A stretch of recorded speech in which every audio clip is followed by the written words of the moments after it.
네, 편안한 휴일 보내고 계십니까? 여러분의 저녁 파트너 김종석입니다. 윤석열 대통령이 취임 후 첫 3.1절 기념사에서 일본은 협력의 파트너라고 강조를 했습니다. 일본의 사죄를 강조해왔던 이전 정부와는 사뭇 다른 메시지인데요. 그런데 오늘 이재명 대표와 이렇게 5달 만에 윤 대통령이 짧게 만났습니다. 대화 없이 악수만 했습니다. 저희가 이 소식을 준비했습니다. 그리고 오늘도 여러분의 댓글 기다립니다. 뉴스탑10 유튜브 생방송에 의미 있는 댓글 남기시면 저희가 소개도 하고 질문도 받아보겠습니다. 멀리 가지 마십시오. 1분 뒤에 바로 돌아옵니다.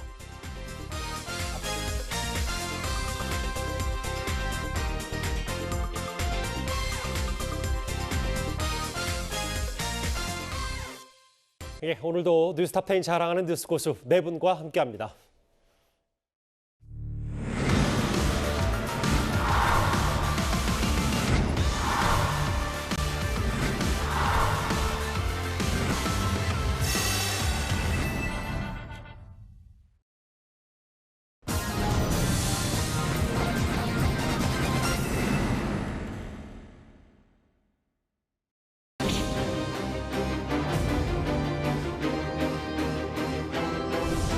소위 말해서 찬성표를 던진 민주당 의원들을 반란표라고 얘기를 하고 색출을 하고 한다는 걸 들었는데 국민들은 반란표라는 표현에 동의하지 않습니다.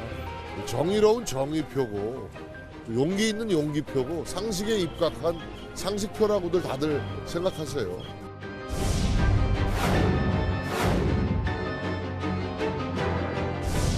이재명 당대표는 이번 일이 당의 혼란과 갈등의 계기가 되어서는 안 된다. 민주당을 사랑하는 당원들은 중단해 주셔야 한다.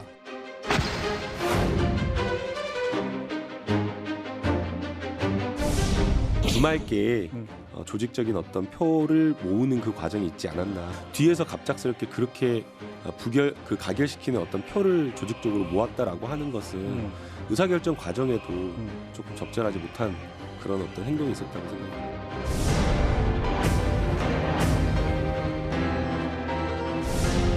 당원 전원 투표로 이제 이 위기를 이제 돌파를 하는 방법 외에는 딱히 없다고 봅니다. 당대표는 당원들이 뽑은 당대표이지 않습니까? 그래서 당대표 사퇴 여부는 당원들에게 물어보는 게 마땅한 것이죠.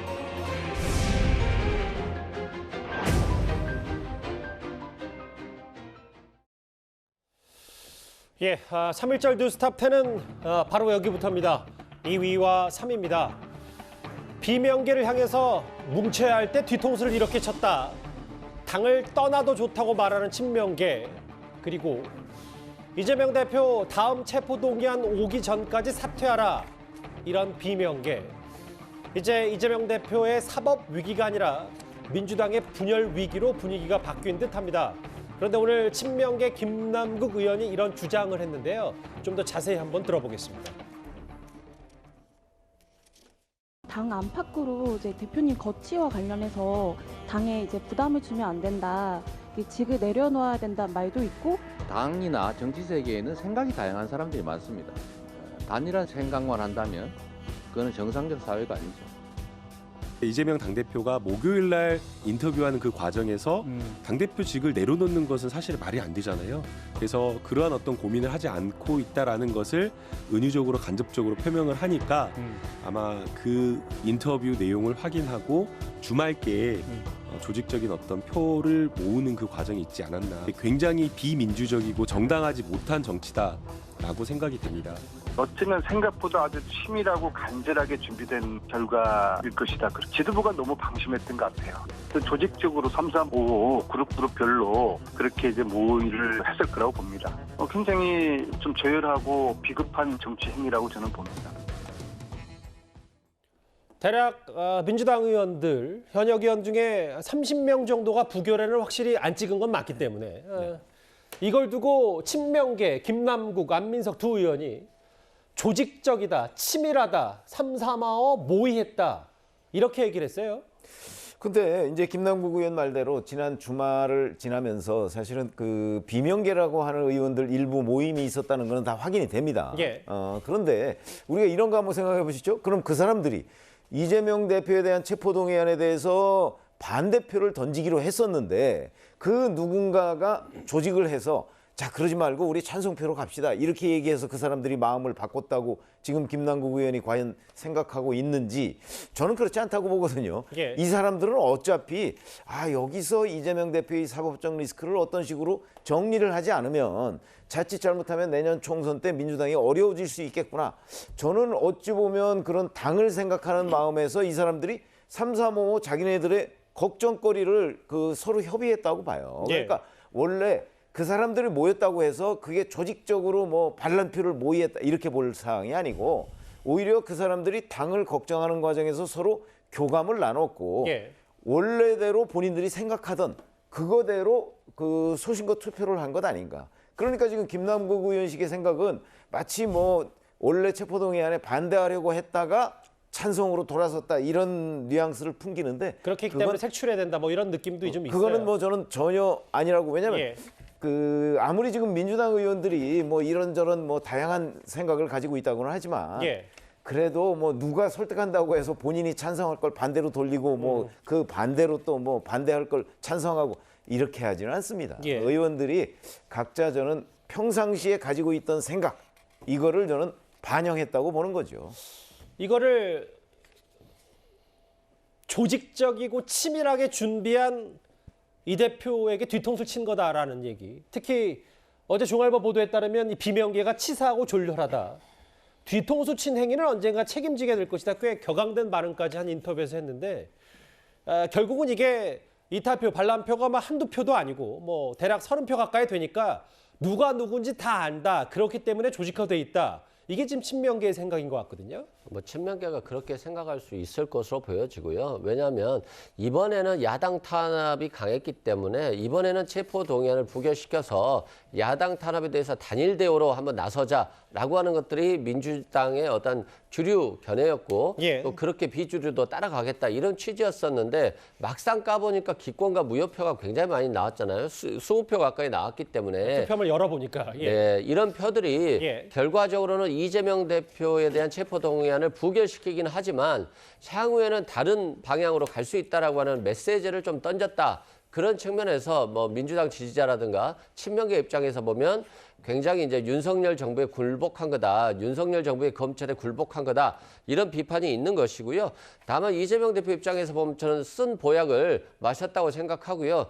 어느 정도 뭐 괜찮겠지 했던 이런 것들이 결과적으로 이번 표심에서 나타났듯이 다음에는 결과를 예측할 수 없기 때문에 이재명 대표나 친명계 입장에서도 다음에 검찰의 어떤 공격에 어떻게 방어할지에 대해서는 상당히 고민을 해봐야 될 것 같고요. 예. 다만 친명계나 비명계나 서로 간의 감정이 악화되면은 결과적으로는 공멸이다라고 하는 것들이 공감대가 있기 때문에 어느 정도까지 감정이 격화될지 아니면 이런 내용을 수습할지는 좀 지켜봐야 될 것 같습니다.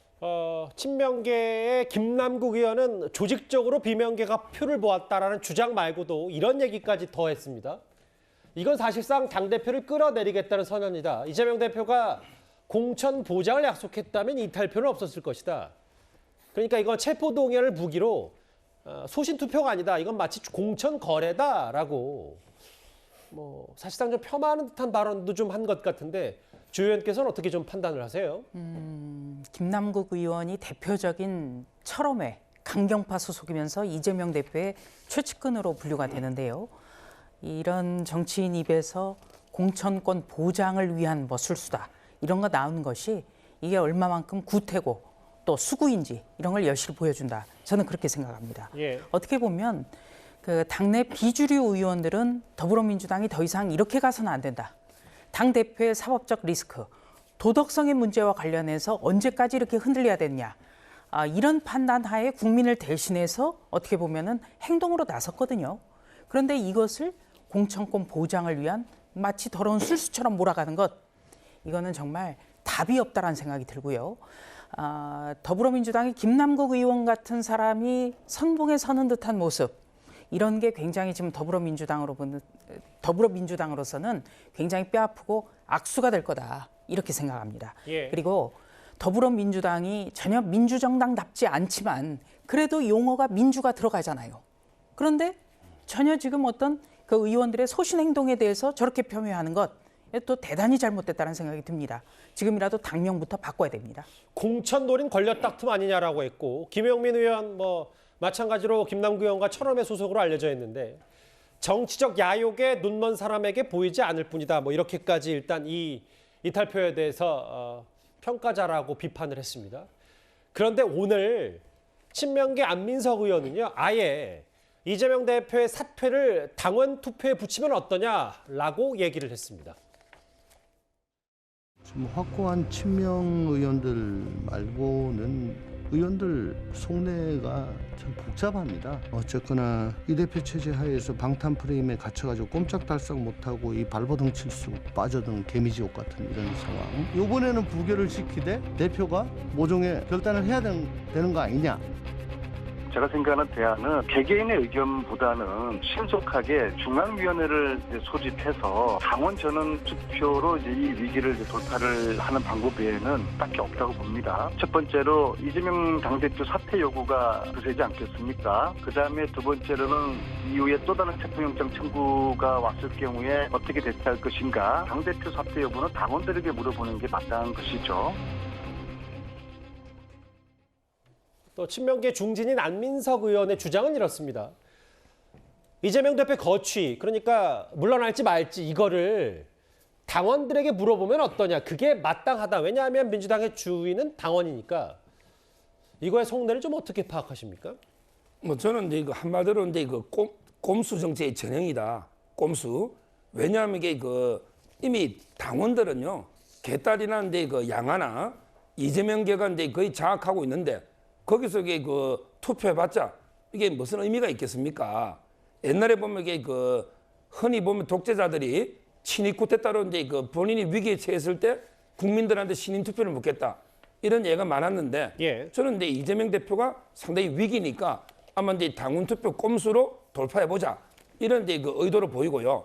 근데 저기서 이제 중요한 게 체포영장 들어왔을 때도 당원한테 물어보자 이거는 상당히 위험합니다. 체포영장이 다시 이제 들어오면요, 이거는 이제 우리 헌법은 바로 이제 무기명으로 비밀로 이제 투표하는 거는 소신껏 투표해라. 예. 이런 게 헌법 취지입니다. 이걸 만약에 뭐 당론으로 부결시키게 된다. 또는 이제 아예 처음부터 아예 국회 출석도 하지 말자. 이런 게 제안까지 일부 개딸이 제안한 게 있는데 민주당 강성 지지자들이 예, 이거는 이제 우리 헌법 정신에 불체포 특권을 무기명으로 한 취지의 정면으로 반한다. 이런 이제 생각이 들고요. 예. 뭐 제가 보기에 저는 이번에 찬성표를 던지거나 또는 이제 기권하거나 무효표 있잖아요. 이분들을 자꾸 이게 반란표라고 하는데 제가 보기에 정의표입니다. 정의 법치 상식할 때 정의의 입각은 표다. 정진성 비대위원장도 그 말을 하긴 한데 저는 일단 그래 말씀하십시오. 보고 예. 그다음에 찬성한 사람은 적극적 정의파. 그다음에 기권이나 무효인 사람은 소극적 정의파. 이렇게 정의를 해야지. 뭘 이게 반란한 겁니까? 자기가 이제 한동훈 장관 설명을 듣고 양심에 따라 소신껏 투표한 이런 분들을 자꾸 반란표 이렇게 저는 프레이밍하는 거는 잘못됐다 봅니다. 그렇게 물론 뭐 민주당 지도부 봤을 땐 반란표일 수도 있고 국민의힘 봤을 땐 이 국면이 좀 오래 가면 오래 갈수록 좋을 수도 있으니 강 건너 불교이기 때문에 뭐 정의표라고 할 수도 있겠죠. 그 뭐 용어야 뭐 별로 중요하지는 않은 것 같고 당원들에게 물어보는 게 마땅하지 않냐 이 대표의 거취를. 근데 아까 서 변호사께서 말씀하셨던 것처럼 이미 민주당 당원은 대체적으로 이재명 대표의 강성 지지자들이 장악했기 때문에 이건 뭐 꼼수 아니냐. 여기 보시는 것처럼 비명계 중진 의원 이렇게 얘기했네요. 생각이 다른 사람들의 목소리를 또 지지자들 동원해서 쳐내라는 거 아니냐. 꼼수에 꼼수만 더하면 폭망하는 길로 갈 수밖에 없다. 안민석 의원의 저 주장과 의견을 상당히 강도 높게 비판을 했습니다. 예를 들어서 이재명 대표에 대한 재신임 여부에 대해서 전당원 투표를 통해서 거치는 것 그 자체는 뭐 문제는 없다고 생각되고 하나의 방안일 수 있다고 생각됩니다. 다만 검찰의 체포 동의안이 들어왔을 때 전당원 투표에 대해서 묻는 것들은 저는 뭐 헌법기관이 무기명 투표로서 국회에서 하는 것들을 당원에게 묻는 것 자체가 그렇게 부합하지 않는다고 보여지고요. 다만 국민의힘에서 자꾸 반란표, 뭐 정의표 이런 얘기들이 나오는데 너무 야당에 대해서 조롱하거나 비난하는 것에 대해서만 여당이 너무 힘을 쓰고 있기 때문에 저는 이 부분은 예. 국민의 통합과 사회 통합을 외쳐야 될 여당, 정부가 너무나도 야당 대표 수사와 야당 수사에만 집중하고 있지 않나 이런 생각이 들고요. 민주당 입장에서도 굉장히 쓴 보약을 맞은 것만큼 이번에 굉장히 중요한 시기였다고 보는데 반면에 국민의힘도 그렇게 즐길 수만은 없을 것 같아요. 유일한 총선 전략이 이재명 대표에 대한 수사와 검찰발 기사를 통한 뉴스였는데 알겠습니다. 예. 결과적으로는 향후 어떻게 될 수 있는 상황이 어떻게 될지 모르기 때문에 저는 국민의힘도 좀 국민통합과 야당과의 협조에 대해서도 좀 힘을 기울여야 된다 이렇게 생각됩니다.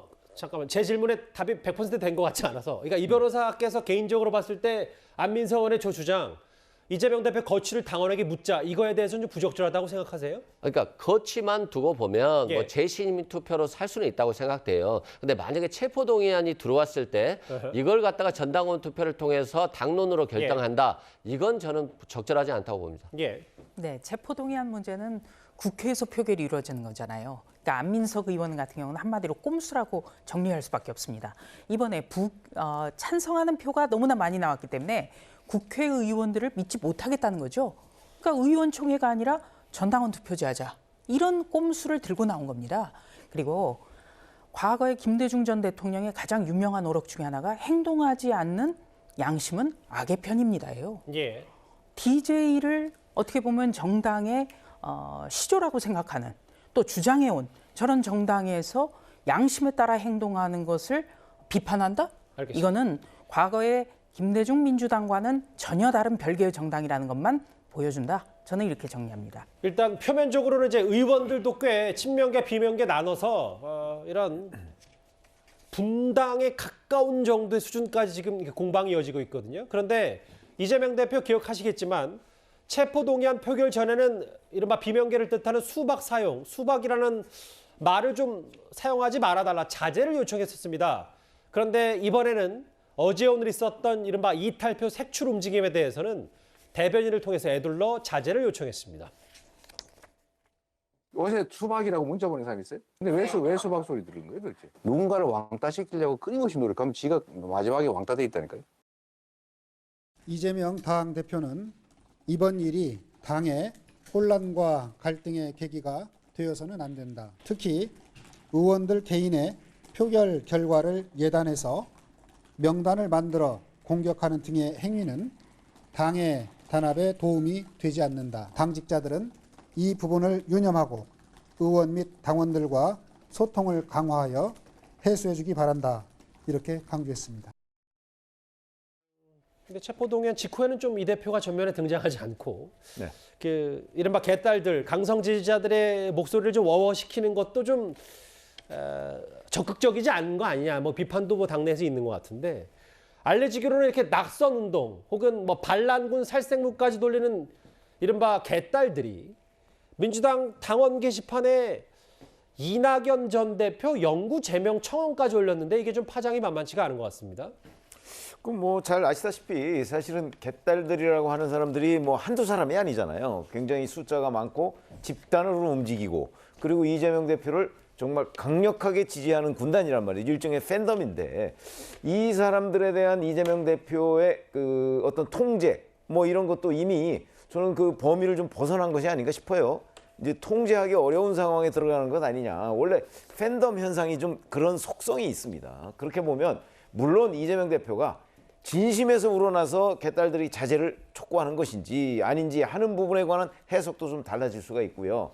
그런 점에서 보면 지금 일부 이제 그 이재명 대표의 강성 지지자들이 이낙연 전 대표에 대한 영구 제명, 이거는 그야말로 저는 일부의 견해라고 보고요. 그렇기 때문에 이런 주장들이 결국 이렇게 툭 불거져 가지고 이낙연 그 계와 이재명 계 사이의 어떤 갈등, 이런 것들이 훨씬 심화시킬 가능성이 높다. 그런 관점에서 본다면 이런 것들을 이재명 대표도 적절하게 관리할 필요가 있는데, 지금 이재명 대표는 아마 그런 데까지 신경 쓸 겨를이 없을 겁니다. 그런 점에서 본다면 그 개딸들을 적정한 정도로 그 통제할 수 있는 이재명 대표의 정치력, 이런 것들도 지금 굉장히 많이 필요한 시점이긴 한데 현실적으로 제대로 못하고 있다, 이렇게 평가할 수 있습니다. 지금 저기 화면에 보면 청원 동의가 정확히 몇 시까지 집계됐는지는 알 수 없는데, 저도 한번 제가 제작진한테 일단 지금 물어볼 텐데 5시 반 기준이라고 하네요. 예, 감사합니다. 청원 동의가 12,924명. 저게 5만 명이 되면은 당 지도부가 어찌됐던 예전에 문재인 정부 때 청와대 국민청원 게시판처럼 5만 명이 되면 얘기를 좀 해줘야 되더라고요. 영구 제명해야 된다는 얘기까지 나온다. 그런데 그 조수진 의원님, 네. 이재명 대표도 분명히 안호영 수석 대변인에게 저런 그 너무 강력한 혹은 당의 분란을 일으킬 만한 지지자들의 목소리를 좀 자제해달라고 얘기를 하긴 했어요. 근데 그것도 대변인을 통해서였고 이번 과정을 통해 의원들 마음을 알았다.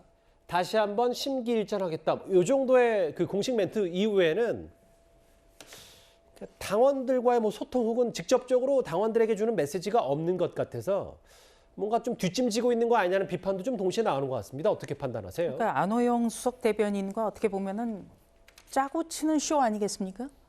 오히려 이재명 대표가 당의 어떤 화합을 생각한다면은 그 안민석 의원이나 김남국 의원과 같은 도를 넘은 발언에 대해서는 분명한 경고를 해야죠. 이거는 그냥 방치하겠다는 것과 다르지 않습니다. 그리고 저는 수박 하는데 수박이 무슨 죄가 있습니까? 전 참 더불어민주당 보면 답답해요. 그리고 아무리 줄임말이라고 해도 개딸이 뭡니까? 그리고 미국에 가 있는 이낙연 전 국무총리를 향해서 영구 제명하겠다고 벼르는 것, 이런 게 정치 탄압인 거예요. 승자 쪽에서 패자를 인정하지 않고 내쫓겠다는 거 아닙니까? 이런 게 정치 탄압이에요. 이게 어떻게 민주정당에서 가능한 일들입니까? 지금이라도 이재명 대표는 분명하게 자신의 입으로 호소를 해야 됩니다. 당원들에게 여기에 대해서 자기가 송구하다고도 하고 또 여기에 대해서 도를 넘지 않아야 된다는 말을 분명히 해야 됩니다. 그러니까 조순인 의원의 여러 논평 중에는 결국 이 대표가 비명계 무시 전략 쓰는 거 아니냐라는 얘기도 있는데 어떻게 받아들이세요? 이수근 변호사께서는? 저는 좀 조수진 의원님께서 강성 지지자들의 주장과 민주당의 주장은 좀 구분해 주셨으면 좋겠어요. 예. 국민의힘에서도 강성 지지자들이 누군가를 비난하고 하잖아요. 그것과 국민의힘이 비난하는 건 다른데 강성 지지자들의 주장을 마치 민주당의 지도부가 하는 것처럼 왜곡하는 것들은 좀 잘못됐다고 생각되고요. 예. 당 지도부 입장에서 보면 당연히 어떤 강성 지지자들의 행동에 대해서 말리는 게 좋죠. 그런데 지금 체포동의안이 아슬아슬하게 부결된 이후에 민주당 지지자들의 감정이 굉장히 안 좋거든요. 그런 상황에서 지금 바로 자제를 요청한다고 해서 그게 개개인의 표현의 자유를 제어할 수 있지는 않기 때문에 어느 정도 순화되는 시간이 필요하다고 보여지고요. 지금 당장 안 하니까 왜 이건 묵인하고 방조하고 오히려 동의하는 거 아니냐 이렇게 보는 것들은 조금 잘못된 판단이라고 생각됩니다. 그러니까 지금 이 대표 스스로가 좀 경황이 없을 수 있기 때문에 그 말씀하시는 겁니까? 네, 좀 시간이 필요하다고 보고요. 예. 강성 지지자들에게도 시간은 좀 필요하다고 보여집니다. 예. 근데 제가 어떤 국민의힘 소속이어서가 아니라요. 저 정도 무슨 살생부 찍어 돌리고 사진 공개하고 이런 거는 표현의 자유가 아니라 축구장 훌리건 난동이나 다를 바가 없다고 생각해요. 저는 저런 것이야말로 민주주의의 적이라고 저는 생각합니다. 일단 각기 다른 의견 좀 말씀하셨어요. 그게 강성 지지자들이 다 오롯이 민주당의 의견이라고 볼 수 없다는 이수근 변호사 얘기와 하지만 너무 폭력적이다는 얘기를 조 의원께서 해주셨는데 예. 그럼에도 이 대표가 왜 이렇게 전면에 등장하지 않은 이유에 대해서 비명계에서는 우리를 좀 무시하는 건가 라는 생각, 그런 보도도 좀 나왔습니다. 수면 위로 분출된 지금 친명, 비명 갈등을 쭉 살펴봤지만요. 아시는 것처럼 이들의 갈등은 사실 어제 오늘 일은 아닙니다. 이재명 대표가 대선 패배 직후에 개항을 보궐선거에 출마할 때부터 이미 감지가 됐었습니다.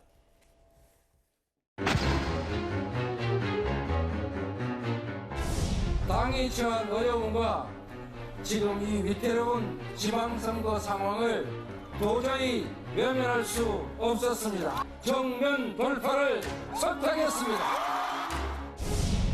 완전 코미디도 이런 코미디 없잖아요. 그리고 그 자리를 설마 했는데 개항에 떡하니 이재명 후보가 자기가 사는 지역도 아니고 누가 낫다고 하겠습니까?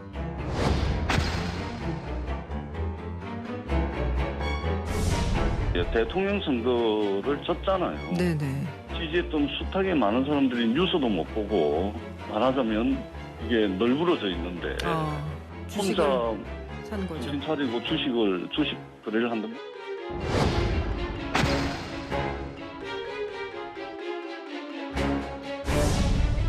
방탄이 필요한 자들은 업자 도와주고 뇌물 받아먹은 국민의힘 정치인 같은 사람들에게 필요한 것입니다. 불체포 특권 제한해야 된다. 100% 동의할 뿐만 아니라 제가 주장하는 것입니다. 권성동 모델, 권성동 의원이 직접 나가서 영장 심사를 받고 뭐 이랬던 것을 따르라. 그게 뭐 사실은 일관되고 사실 깔끔하긴 하죠.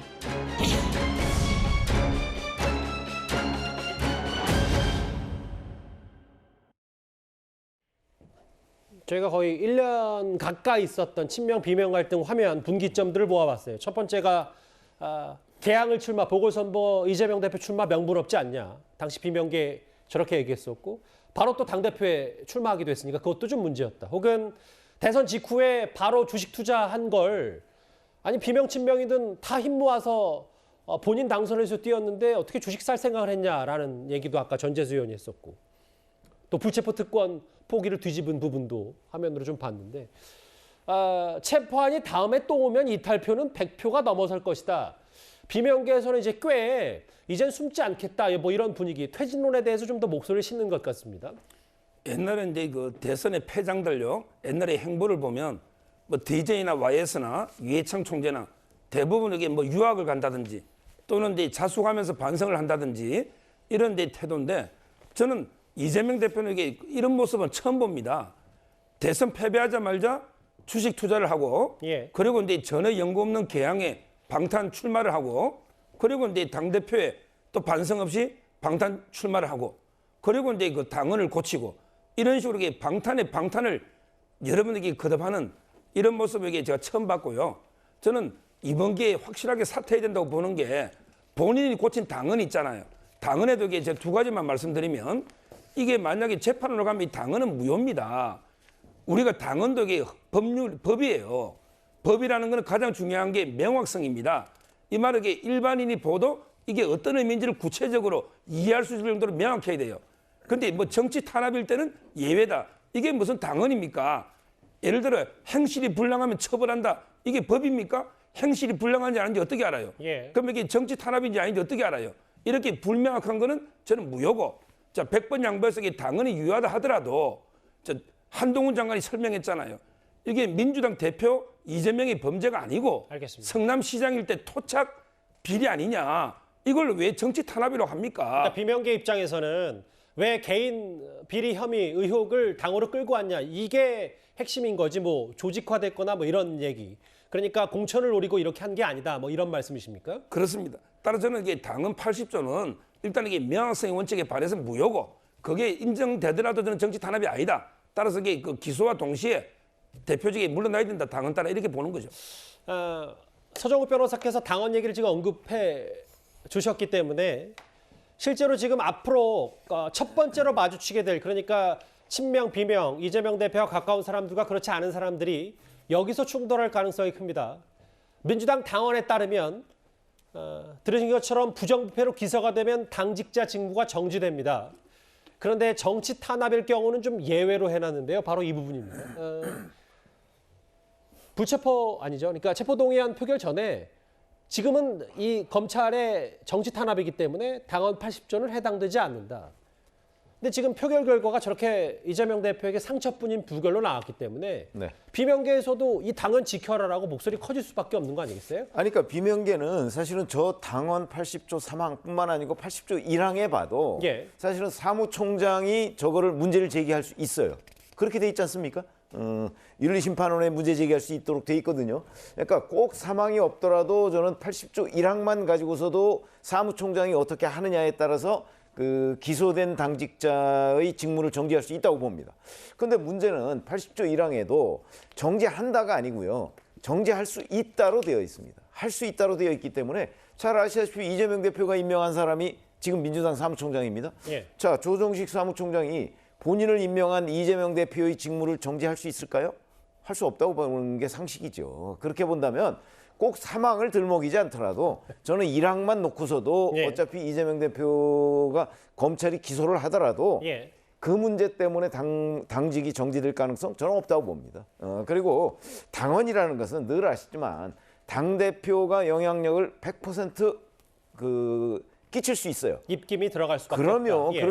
그럴 수밖에 없기 때문에 저 당원은 아마 그 이재명 대표가 본인이 기소됐을 때 저 당원 때문에 굉장히 불리한 입장에 처한다? 그럼 다시 바꿀 거예요. 그래서 정당은요.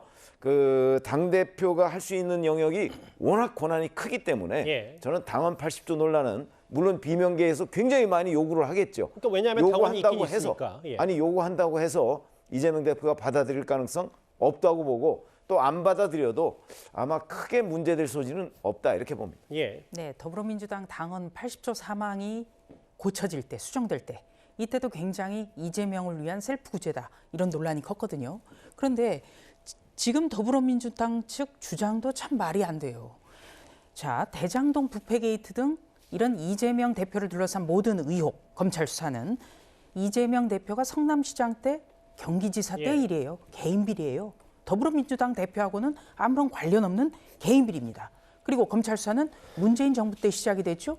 이건 그렇다면은 야당 탄압이나 정치 탄압으로 보기도 대단히 어렵습니다. 그러니까 이 셀프 구제를 위해서 개정될 때도 논란이 있었지만 개정된 80조 사망을 적용해서 피해가기도 대단히 어렵다. 저는 그렇게 봅니다. 그 당원이 있고 물론 정치 탄압의 예외 조항이 있다고 하지만 결국은 체포동의안 전국이 이렇게 이 대표에게 꽤 불리하게 돌아가는 국면이라면 첫 번째 비명과 친명의 충돌 지점이 될 수도 있고요. 어떻게 좀 판단하십니까? 저는 저 부분은 그렇게 큰 충돌은 없을 거라고 보여져요. 왜냐하면 친명이 됐든 비명이 됐든 결과적으로는 체포동의안은 불결시켰다고 보면 될 것 같아요. 지금은 아니다. 지금은 야당 탄압이고 정적 제거를 위한 수사다라고 하는 것에 대해서는 공감대가 충분히 있고요. 그런 측면에서 지금 이재명 대표에 대한 수사가 어떤 사건을 수사하다가 이재명 대표가 나오는 것이 아니라 이재명 대표의 인허가 모든 서류를 수사하고 있고 반면에 곽상도 씨에 대한 50억 수사는 제대로 안 돼서 무죄가 나온 거 아니겠습니까? 그리고 박영수 전 특검에 대해서도 50억 얘기가 나오고 있습니다만 이런 부분들은 전혀 수사가 안 되고 있기 때문에 결과적으로는 한 사람을 위한 수사다, 야당 제거 수사다 뭐 이렇게 보고 있기 때문에 저는 뭐 이 당헌 80조에 대해서는 아직까지는 큰 문제가 안 된다고 생각되고요. 또한 지금 이제 야당 걱정을 너무 많이 해주셔서 정말 감사하긴 한데 무역 적자가 12개월째 연속되고 알겠습니다. 예. 예. 대통령하고 야당 대표가 10개월 만에 딱 2번 만났어요. 예. 행사장에서 2번 만났기 때문에 저는 정부도 야당을 좀 인정해 주는 또 여당도 야당을 좀 인정하는 그런 문화가 함께 따라가야 되지 않을까 싶습니다. 그 얘기는 이어지는 다음 주제에서 충분히 준비가 돼 있으니까 그때 제가 또 한번 발언 기회를 드릴게요. 근데 다만 아까 곽상도 전 의원 사례를 거론하셨는데 곽 전 의원 50억 혹은 뭐 아들 퇴직금 명목 이거는 검찰이 항소했기 때문에 수사가 또 진행될 테고요. 더 충분히. 그 얘기는 제가 한번 바로 잡도록 하겠습니다. 여기까지였습니다. 친명 비명의 분당까지 갈지 말지 이 수위 높은 갈등 얘기가 첫 번째 이슈였고요. 다음 주제는 오늘 뉴스탑 10이 준비한 1위입니다.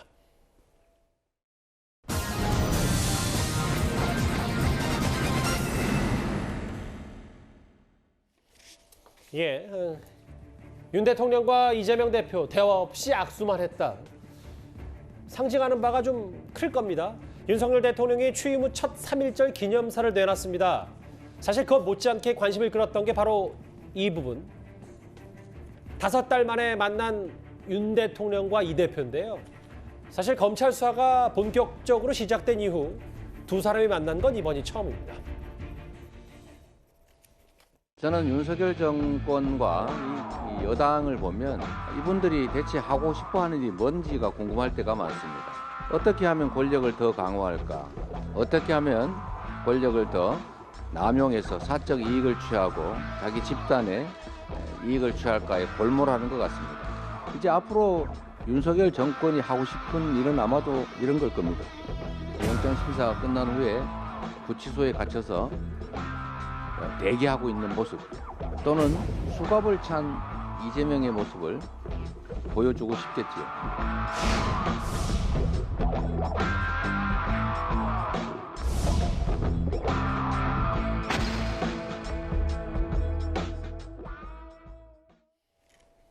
제가 정확히 스톱워치를 잰 건 아닌데 거의 뭐 1초 정도인가요? 두 사람이 악수하고 만난 게 오늘 3.1절 기념식 말없이 고개만 끄덕였고 대화 없이 딱 짧은 악수만 했는데 돌아보더라도 5달 전에 74주년 국군의 날 이때 당시에는 또 이재명 대표의 검찰 수사가 본격화되진 않았던 때이기 때문에 오늘 짧게 악수만 했습니다. 어떻게 좀 여러 해석들을 좀 덧붙일 수 있을까요?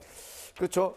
저희가 이제 정치부 기자를 오랫동안 해오면서 봤던 일반적인 정치인의 모습하고는 좀 거리가 있어요. 왜 그러냐면 정치인들은 장면이 바뀌면 또 그 바뀐 거에 따라서 본인이 행동도 바꾸거든요. 예. 뭐 예를 들어서 자 10월 1일 저 때도 이재명 대표의 사법적 리스크는 여전히 아마 윤석열 대통령으로서는 검사 출신이기 때문에 충분히 예상할 수 있었을 것이고요.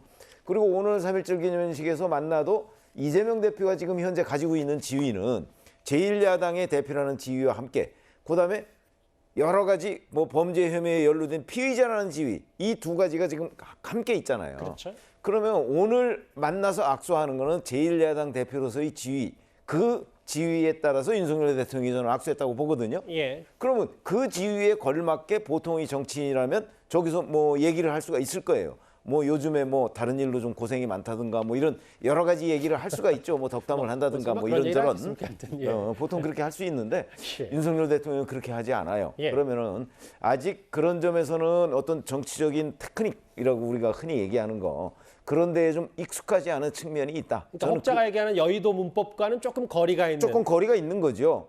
그러니까 보통의 노련한 정치인의 모습은 아니다. 저는 그 관점에서 오히려 지금 오늘 그 두 사람의 만남이 그 주목된다 이렇게 그 논평을 하겠습니다. 아무래도 검사만 20년 넘게 했던 뭐 윤 대통령의 여러 그러니까 자꾸 윤 대통령 머릿속에는 그 두 가지를 보통의 정치인은 구분해서 판단을 하는데 예. 윤 대통령은 잘 구분이 안 되는 것 아닌가 이런 생각이 듭니다.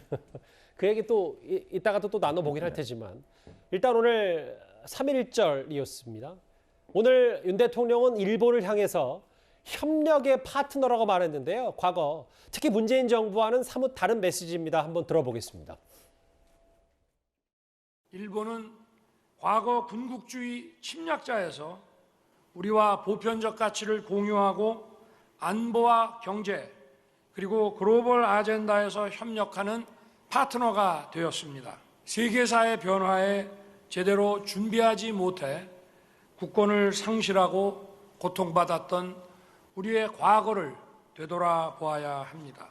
우리가 변화하는 세계사의 흐름을 제대로 읽지 못하고 미래를 준비하지 못한다면 과거의 불행이 반복될 것이 자명합니다. 조국의 자유와 독립을 위해 자신이 가진 모든 것을 던진 선열들을 반드시 기억해야 합니다. 사실 저희가 화면으로 굳이 문재인 전 대통령의 3.1절 메시지를 듣지 않더라도 뭐 기억하시겠습니다만 문 전 대통령 혹은 뭐 과거 정부는 일본의 사죄, 뭐 반성, 과거사 얘기를 이제 계속 3.1절 기념사에 넣었단 말이죠. 근데 오늘 윤 대통령 얘기는 뭐 물론 군국주의 침략자라는 표현을 쓰긴 했습니다만 글로벌 어젠다, 이제 세계적인 이슈에 대해서 협력하는 파트너다. 좀 어떻게 받아들이셨습니까? 윤석열 대통령이 대선 후보 시절에 제가 이제 대선 후보와 그런 얘기를 많이 했습니다. 우리가 그 어떤 외국과의 관계에서 가장 차별화를 둘 수 있는 부분이 바로 한일 관계인 것 같다. 이렇게 얘기를 했고요. 당시에 대선 후보였던 윤 대통령은 그래서 김대중 오부치 선언을 우리가 발전시켜야 된다.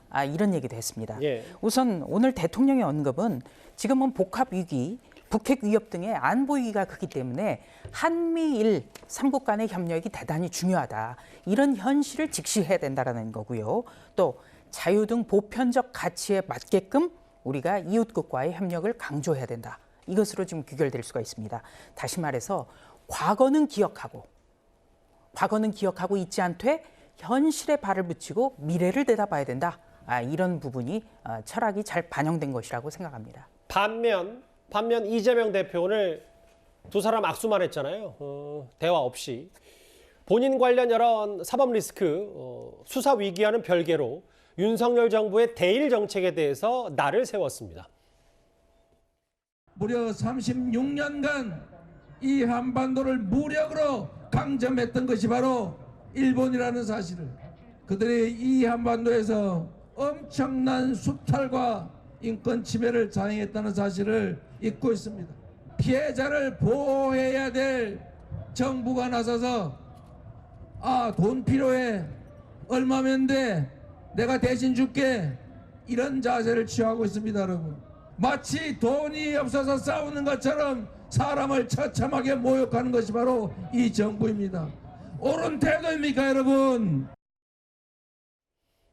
사실 윤 대통령, 윤석열 정부의 외교 정책, 대일 정책을 강도 높게 비판을 했어요. 이승훈 변호사님. 일본은 엄청난 수탈과 인권 침해를 자행했다. 이건 사실이고.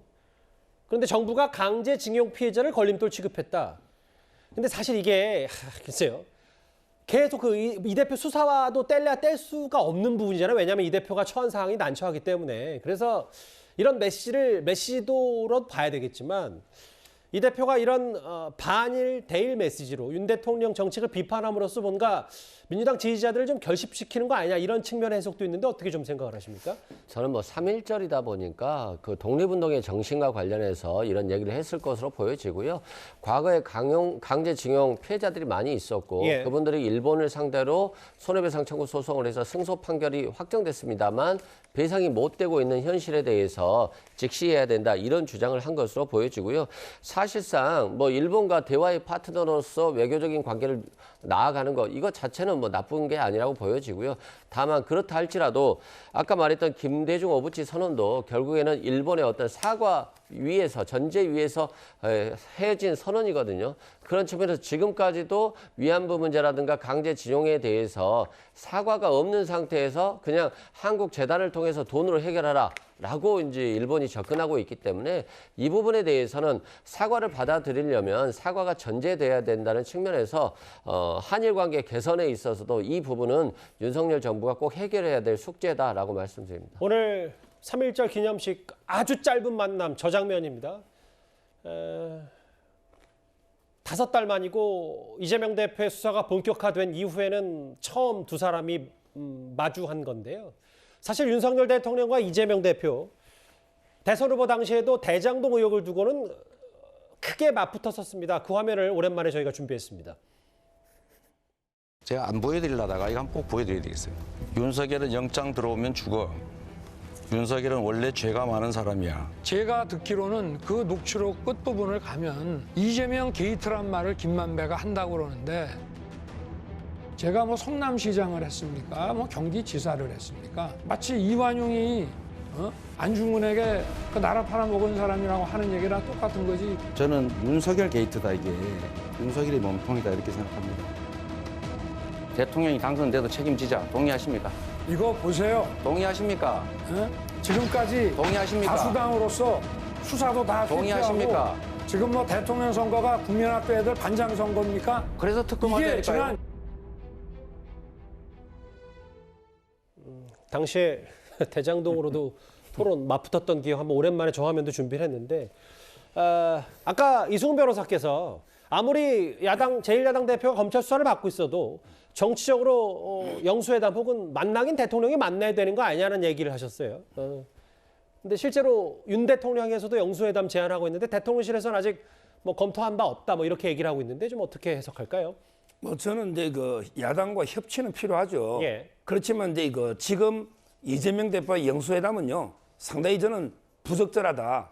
안 만나는 게 맞다고 봐요. 제가 두 가지 이유만 말씀드리면 첫째는 이제 이재명 대표의 제안이 민생 이런 게 아니고 결국에 본인한테 구명줄 좀 던져달라. 이런 이제 본인의 구명 운동으로 저는 봅니다. 지금 이제 이재명 대표가 단순하게 피의자가 아니고요.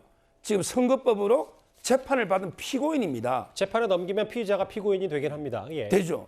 지금 이게 몇 달 뒤면 결과에 따라 100만 원이 넘으면 당대표직도 날아가고 의원직도 날아가고 그다음에 선거 자금도 다시 이게 국고에 환수됩니다. 아직까지는 가정이고요. 가정으로 날아간다 이런 지금 표현은 이게 좀 과도합니다. 재판받는 예. 피고인을 저는 이제 영수회담을 했을 때 사법부에 잘못된 시그널을 줄 수도 있고요.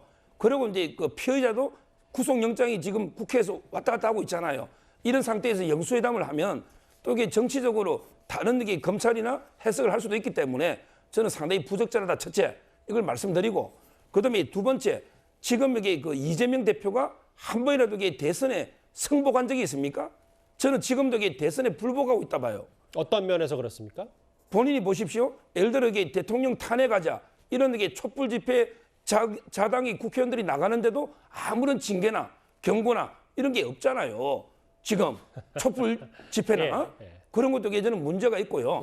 그리고 이제 그 공약에 대해서도 계속 하다못해 대통령실 이전까지 예산이나 계속이 전혀 인정한 바가 없어요.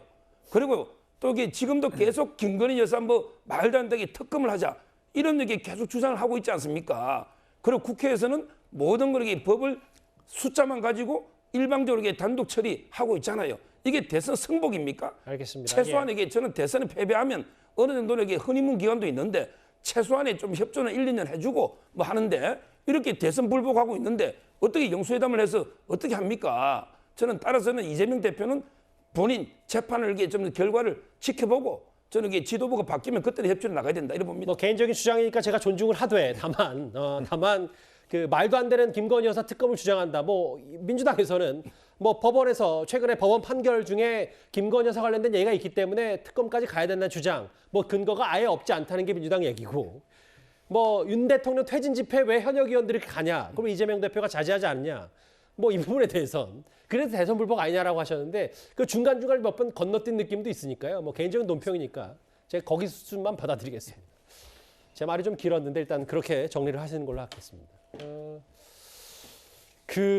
어쨌든 윤 대통령 오늘 짧게 이재명 대표와 만났고 최근에 이 대표와 가장 많이 맞부딪히고 있는 인물은 윤 대통령이 아니라 바로 한동훈 장관입니다.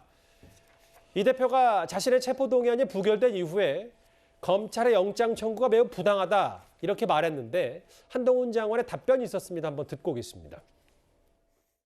검찰의 영장 청구가 매우 부당하다는 것을 민의의 전당 국회에서 확인해 주셨습니다. 윤석열 정권이 이 정적 제거, 야당 탄압 그리고 전 정권 지우기에 들이는 이 에너지를 민생을 살리고 경제를 살리는 데도 좀 더 써주시길 당부드립니다. 표결 이후에 이재명 대표가 나와서 영장 청구가 좀 부당하다, 민생에나 이런 에너지를 좀 써라 이렇게 한마디하고 들어갔거든요. 새로운 말씀은 아닌 것 같죠? 늘 하던 말씀 같습니다. 그분 입장이겠죠? 최근에 국회를 많이 찾은 한동훈 장관이 사실은 지난 월요일 이재명 대표의 체포동의안 표결 전에 구속 필요성을 설명한 장면, 여러 주요 발언들 저희가 길게 영상으로 전해드린 바 있습니다. 그런데 이게 한 장관의 이 발언이 역대 법무부 장관 가운데 체포동의안, 체포 필요성을 역설한 발언 가운데 가장 길었다는 수치가 나왔습니다. 미리 짜고 내정한 김한배 일당에게 고의로 헐값에 팔아넘는 것이고, 그래서 개발 이권의 주인인 성남 시민에게 천문학적 피해를 준 범죄입니다. 비유하자면 영업사원이 100만 원짜리 휴대폰을 주인 몰래 아는 사람에게 미리 짜고 10만 원에 판 겁니다. 여기서 주인은 90만 원의 피해를 본 것이지 10만 원이라도 벌어준 것 아니냐는 변명이 통할 수는 없을 겁니다. 시민 입장에서는 단군 일의 최대 치적이 아니라 단군 일의 최대 손해라는 말이 어울린다 하겠습니다. 해결해야 할 현안이 있는 만만한 관내 격차를 골라서 이 시장 측이 먼저 흥정을 걸고 뇌물을 받았다는 것이 이 범죄의 본질입니다. 후불제 뇌물, 할부식 뇌물 방식으로 뇌물이 지급됐습니다. 기업들이 이재명 시장 믿지 못하고 약속한 청탁을 실제로 들어주는 것을 건건히 확인하고 나서야 뇌물을 지급한 것이었습니다. 제가 지금까지 설명드린 어디에도 민주당 대표 이재명의 범죄 혐의는 없습니다. 오직 성남시장 이재명의 지역 토착 비리 범죄 혐의만 있을 뿐입니다. 일부 보도에 따르면, 물론 이것도 국회 기록을 기준으로 한 건데, 체포동의안에 표결에 붙여진 의원, 여기 이름인데 이재명, 이석기, 노웅래, 박은태, 홍문종. 3위도 한동훈 장관, 노웅래 의원의 체포동의안. 근데 15분 15초로 거의 밑에 2, 4, 5위를 합친 수준보다 더 많은 역대 최장이었다고 공식적으로 좀 알려왔네요. 압도적으로 길죠. 그건 아마 이런 이유들이 있을 겁니다. 우선 이게 한 가지 혐의 사실에 대한 체포동의안 설명이 아니고요. 이게 성남FC 후원금 의혹과 그거 하나로도 단독으로 사건이 됩니다. 거기에다 대장동 배임 의혹까지, 거기다 우일의 신도시, 이렇게 세 가지가 겹쳤잖아요. 그러다 보니까 설명이 좀 길어진 측면. 또 하나는 이제 한동훈 법무부 장관의 스타일인 것 같아요. 지금 한동훈 법무부 장관이 2번을 설명을 했는데 그 2번이 다 1위와 3위예요. 그러면은 본인이 국회에 가서 자기는 상세히 설명을 해야 된다. 예. 아마 이런 철학을 가지고 있는 것으로 보이기 때문에 저 뭐 체포동의안 설명이 길다고 해서 잘못됐다 우리가 이렇게 얘기할 건 아니거든요. 예. 그러나 이제 과거의 법무부 장관들은 대개 뭐 짤막하게 설명을 하고 이제 나머지 부분은 자료가 있어요. 그 자료를 참고하십시오. 뭐 이런 스타일도 있고 한동훈 법무부 장관처럼 그 아주 구구절절히 그 작은 내용까지도 또 심지어 노웅래 의원의 경우에는 뭐 돈봉투 부스럭 이런 뭐 증거까지 설명을 해서 체포동의를 유도하겠다 뭐 이런 본인의 생각이 그런데 그걸 가지고 뭐라고 할 얘기는 아니다. 스타일의 문제다 저는 이렇게 봅니다. 뭐 뭐라 그러는 건 당연히 아니고요. 뭐 일단 수치가 그렇게 나왔고 역대 가장 긴 법무부 장관의 체포 동의, 체포 필요성 발언이었습니다. 그 한동훈 장관 얘기까지 짧게 만나봤습니다. 다음 주제는 바로 이 얘기입니다.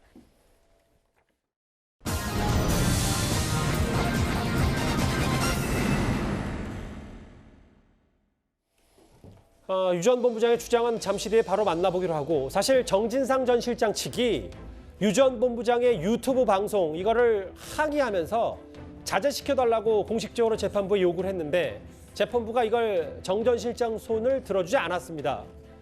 유 전 본부장 보란 듯이 다른 폭로를 이어갔습니다. 이번에는 이재명 대표 재판 얘기였습니다. 검사 독재, 야당 파괴, 민주말살 규탄한다.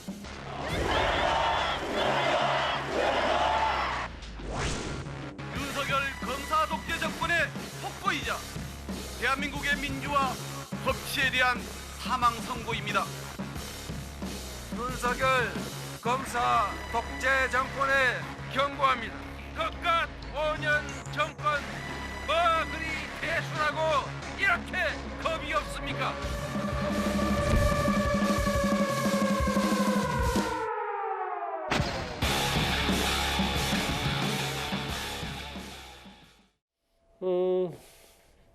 매번 말씀드리지만 이것도 유 전 본부장의 일방적인 주장입니다. 그런데 본인이 이 대표 주변에 있어 보니까 선거법 위반, 뭐 2018년 얘기하는 것 같은 당시 재판을 받을 때 사람을 이재명 대표가 동원하더라. 이재명 대표 측이 혼자 법원 가는 걸 굉장히 싫어했던 것 같다. 겁이 많다. 뭐 팩트와 주장이 좀 의견이 좀 섞여 있는데 일단 겁이 많아서 사람을 동원했다. 이렇게까지 얘기를 유 전 본부장이 했네요. 예, 이 유동규 씨는 대장동 부패 게이트의 핵심 인사인데요. 지금 굉장히 다양한 얘기를 많이 하고 있죠. 그리고 또 이 얘기가 자신이 경험했던 얘기이기 때문에 조금 파장이 있는 것 같습니다. 이번에는 어떤 얘기를 했냐면요. 2010년에 이재명 대표가 성남시장에 당선된 뒤에 선거법 문제로 기소가 됐는데 이때 얘기를 한 거예요. 공판을 받는데 직원을 데리고 오라든지 사람을 동원하라고 했다. 정진상 씨를 통해서 연락을 받았다. 이렇게 얘기를 하면서요. 그래서 자신이 10명인가 12명인가를 데리고 갔는데 직원을 동원했기 때문에 언론 표적도 됐다. 이렇게 얘기를 했고요. 여러 가지 정황을 볼 때 이재명 대표는 혼자 법원에 가는 걸 굉장히 싫어하는 것 같다. 무서워하는 것 같다. 겁이 많다. 이렇게 주장했습니다. 이게 뭐 사실 최근에 그 특히 성남 FC 후원금 의혹 때 검찰 수사 받을 때 꽤 40명이 넘는 민주당 현역 의원들이 같이 가면서 뭐 다 같이 방탄 아니냐라는 게 국민의힘의 비판 얘기도 했는데 이걸 정진상 전 실장한테 연락받았다는 거예요. 사람 동원하라. 혹은 뭐 김모 비서관, 이재명 대표의 측근 김모 비서관은 또 잘했다는 평가까지 했다. 이 말은 좀 어떻게 들으셨어요? 저는 좀 너무 황당하고 너무 조잡해요. 유동규 본부장이 뭐 정진상 씨와 의정자를 맺고 3명이서 뭐 의기투합했다고 하는데 아니 법원 재판 갈 때 좀 따라가라고 얘기했다고 저런 것들을 유튜브에 얘기하는 것 자체가 저는 좀 저 말이 진짜인지 가짜인지 잘 모르겠다 이런 생각이 들고요.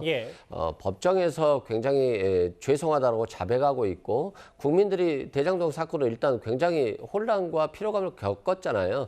그런데 자신이 유원홀딩스 통해서 32억 원을 받고 뭐 여러 가지 뇌물을 받았다고 인정하면서도 저렇게 유튜브에 나와서 저렇게 떠들 수 있을 정도면 저분이 지금 정상적인 행동을 하고 있는 것인지 굉장히 의문이고요. 저는 지금은 본인이 자숙하고 반성해야 될 때다. 유튜브에서 나와서 저렇게 희희낙낙할 정도는 아닌 것 같다. 이런 말씀드립니다. 뭐 아까도 말씀드렸다시피 이건 일방 주장이고 특히 뭐 사람 동원하더라 사람을 동원했다. 이거는 뭐 이제 본인이 경험한 사실에 가까운 뭐 주장이라고 하더라도 겁이 많다라는 건 뭐 주관적 표현일 수 있으니까요. 근데 아까 이승훈 변호사께서 말씀하신 건 아무리 법원에서 그 재판부가 유튜브 자제하라라는 얘기를 직접 하지 않다, 강제할 수 없기 때문에 하지 않더라도 좀 자중해야 된다는 얘기를 좀 하셨어요, 유 전 본부장. 또 다른 얘기도 했습니다. 그건 뭐 저만 읽어볼게요. 유 전 본부장은 뭐 도원결의 얘기도 계속하면서 궁극적으로 이 이재명 대표 측근들 이재명을 대통령 만들자는 꿈을 갖고 시작한 것이다라고 했습니다. 뭐 앞서도 얘기했지만 뭐 저희가 이걸 뭐 중계 방송하듯이 다룰 필요도 없고 그럴 이유도 없는데 이게 왜냐하면 재판에 사람들을 많이 동원하더라 혹은 겁이 많다는 그 유 전 본부장의 주장, 개인적인 주장이 이것과도 좀 연동이 될 수 있어서요. 왜냐하면 3월 3일인가요? 이재명 대표의 재판이 이제 본격적으로 시작이 되고 바로 이 공직선거법 위반 이 재판인데 지금 이제 피의자가 아니라 이재명 대표는 재판에 넘겨졌기 때문에 이미 지금 피고인 신문이 된 거잖아요. 이 재판에 따르면. 지금 이제 그 일단 겁이 많다는 거 한 말씀 드리고 요걸 이게 논평하면요. 제가 여기 본 사람 중에요. 도망간 사람 저는 많이 봤는데요. 벌금 예상되는데 도망간 사람 처음 봤어요. 보통 이게 징역 뭐 10년 뭐 큰 죄를 지면 도망을 갑니다. 근데 이재명 변호사 시절에 2번 도망치는데 한 번은 이제 검사 자격 사칭 벌금 154원이에요. 그다음에 특수공방에도 벌금 501심이 나왔습니다. 이렇게 벌금 정도 나오는데 도망을 간다? 이거는 도저히 저는 상식적으로 납득이 안 되는 그건 이게 겁이 진짜 많다. 이렇게밖에 안 되고요. 자, 물론 그다음에 뭐 이재명 대표 자서전과 과거 그 사례를 인용했다고 하더라도 그렇게 해서 또 겁이 많다고 일반화할 수는 없습니다. 뭐 일단 말씀하십시오. 예. 그다음에 이번에 이제 그 예. 선거법 이 재판이 저는 제일 중요한 재판으로 봐요. 예. 왜냐하면 이게 그 벌금 100만 원만 넘으면 국회의원도 이게 무효가 되고 당 대표도 안 돼요. 왜? 당원 자격이 없기 때문에. 그리고 이제 그 400 몇십억의 돈을 다시 이게 민주당이 국고력에 재환수해야 되는 엄청나게 중요한 재판인데 예. 지금 재판부에서는 이제는 이제 원칙대로 하겠다. 왜냐하면 선거법 재판은 1심이 6개월, 그다음에 2심, 3심이 3개월씩 신속한 거예요. 이제까지 재판부 보면 조국 교수 재판이나 윤미향 의원 재판 보면 2년, 3년 걸렸잖아요. 예. 이제 이런 걸 되풀이하지 않겠다. 원칙대로 이게 법이 정한 대로 신속하겠다. 그래서 이번 달에만 매주 3번을 저는 잡았기 때문에 그렇다면서요? 아마 이제 그 원칙대로 결과가 상당히 나오지 않겠는가 이렇게 보이고요. 예. 혐의는 이제 2개죠. 결국 이제 그 김문기 씨 고 모른다. 이 부분은 이제 유동규 본부장이 골프라든지 여러 가지 폭로를 했고 그리고 이제 그 직접 대면 보고한 것도 많이 있기 때문에 저는 이 부분도 제가 보기에 상당히 그 유죄 가능성이 높아 보이고 그다음에 그 백현동의 4단계 상향이 국토부의 압박 때문에 있다. 이거는 제가 보기에 거의 저는 유죄 가능성이 아주 높다. 뭐 이렇게 뭐 보는 이것도 예단할 이유는 수는 없습니다. 예. 왜 그러냐면 이게 그 예. 국토부의 공무원들이 다 나와 있고 예. 최근에 그 40군데 압수하면서 예. 김인섭 씨 조사가 되고 있기 때문에 예. 이거는 이제 그 저는 2가지가 나오는데 만약에 둘 다 유죄가 된다면요. 예. 형량은 상당히 높지 않을까. 100만 원보다는. 왜냐하면 이게 그 혐의도 2개지만 또 이게 중대하기 때문에 아마 결과는 지켜봐야 되지만 예. 제가 보기에 유죄 가능성이나 형량은 높아 보인다고 봅니다. 네, 오늘 서 변호사께서 전반적으로 좀 그 단언을 좀 많이 하셔서 제가 중간중간 개입할 수밖에 없었던 건 좀 양해를 좀 부탁드립니다. 예. 이 변호사께서 잠깐 언급하신다면요. 네, 일단 뭐 서 변호사님이 너무 단언을 하셔서 그 부분만 얘기를 드리면 김문기 씨를 모른다는 게 허위사실 공표로 기소됐습니다만 이제까지 사람의 기억을 가지고 기소한 경우를 저는 본 적이 없어요. 그래서 저 부분도 상당히 무죄 판결 가능성이 아주 높다고 보여지고요. 국토부의 압박에 의해서 4단계 용도 변경을 해줬다라고 했는데 그 부분이 한국식품연구원 일대 4단계 용도 변경을 해준 겁니다. 그래서 한국식품연구원이 돈을 많이 매각대금을 받을 수 있었던 것이고 한국식품연구원은 국가기관이에요. 공공기관이기 때문에 어떤 사인에게 돈을 용도병을 통해서 매각대금을 올려준 게 아니다. 이런 말씀 드립니다. 뭐 반면 검찰에서는 영상을 갖고 있기 때문에 이 대표의 발언을 그래서 이 뭐 충분히 재판 과정에서 유무죄를 답해볼 만하다라고 판단했겠죠, 검찰은. 예. 지금 유동규 전 본부장이 이재명 대표 예측근이라면 또 한 명의 과거 측근 바로 이화영 전 부지사도 있습니다.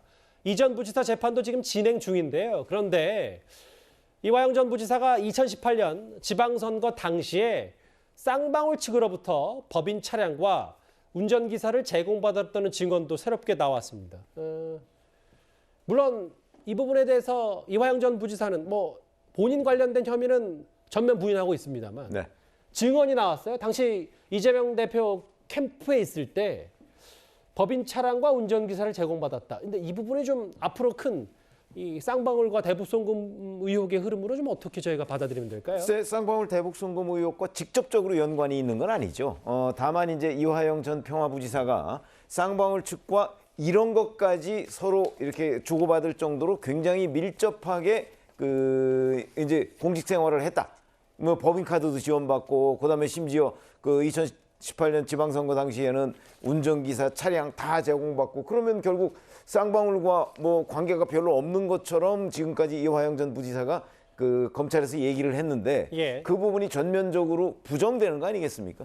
그런 차원에서 보면 이화영 전 부지사의 그 말의 신뢰성, 진술의 신뢰성 아마 이런 부분을 이제 검찰이 깨는 데에 이게 굉장히 중요한 증거가 될 가능성이 높다. 이런 식으로 보면 앞으로 이화영 전 부지사가 지금 계속 부인을 하고 있습니다만 예. 쌍방울과의 저 관계가 저런 식으로 아주 밀접하고 한 몸처럼 움직였다는 게 증명이 된다면 그러면 대북송금 관련한 부분도 이화영 전 부지사의 부인만으로 빠져나가기는 쉽지 않은 것 아니냐. 우리가 이렇게 전망을 할 수 있겠습니다.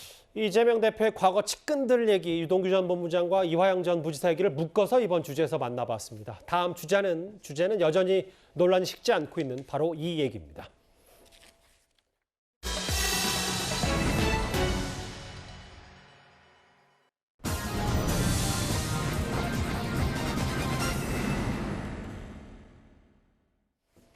부끄러운 동문, 여전한 분노. 바로 국가수사본부장에서 낙마한 정순신 변호사의 아들 학교 폭력이 알려진 이후에요. 이게 사과 대신에 가해자가 적반하장 소송이 만연하다는 현실이 사회적으로 크게 주목을 받고 있습니다. 일단 화면부터 보겠습니다. 오늘부터 모든 날이 흉흉할 거야. 자극적이고 끔찍할 거야. 막을 수도 없앨 수도 없을 거야. 이거 문동훈한테 어떻게 했지? 보호하자는 기억나는데 유감스럽다는 말을 하고는 뭐 정치인이나 뭐 이런 분들이 사과를 표명할 때 쓰는 말로 들렸으면 고등학교 또래 친구들이 사과를 할 때는 미안하다 이런 표현을 많이 쓰죠. 지금 돌아가는 상황이 승소가 어려워 보이니까 2심에서 부적법 각하 판결로 받아서 결과적으로 이제 소송이 지연되는 그런 결과가 발생하는 것이죠.